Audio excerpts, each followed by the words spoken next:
Within 10 days since a minor girl being raped in Bangalore, the IT capital was rocked by yet another shocking incident. A 6-year-old girl now was raped twice. The police have arrested the student's Hindi teacher, 45-year-old Jai Shankar. The teacher has been detained for questioning after the complaint was lodged by the girl's parents on Thursday. Meanwhile, the school has promised to be more vigilant in the future. After a complaint was filed against the school for not complying with the safety guidelines issued by the police, the school has promised to be more vigilant, and the guidelines have been issued after, remember, the 6-year-old was gang raped in the Bangalore school, sparking massive protest from the parents. Now, these rules were to be followed by the end of August, but last month nearly 200 schools were booked for not doing so. Rohini Swami, our correspondent, now joining us live on the story. Rohini, a clear case of callousness here. A 6-year-old girl, a young child, has been gang raped, and clearly because the school has overlooked this verification that was mandatory for all the teachers and professors part of the school.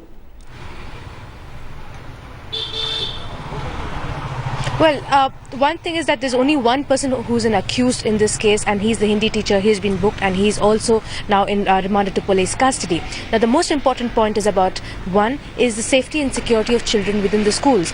The school was going through its verification of its staffers. Let me also tell you that interesting point is that this particular accused, Jai Shankar, did go to the police station a few days earlier and had gone through the questioning process, and it was his verification that was in process when this kind of an incident took place, and he was arrested 48 hours later.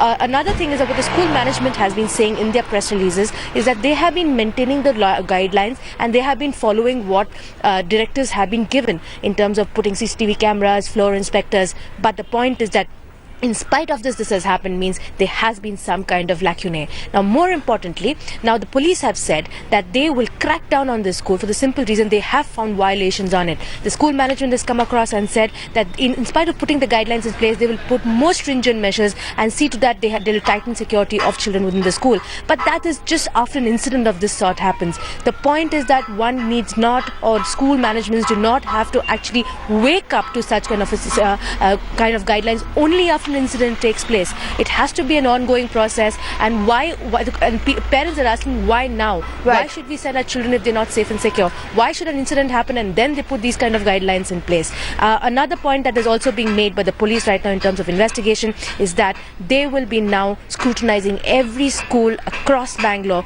very closely to see whether they're following the guidelines, and the background check of every single employee should be done, and they will see to it it'll be done. Rohini Swami, thank you so much for bringing us that update. We'll continue tracking the story as it develops.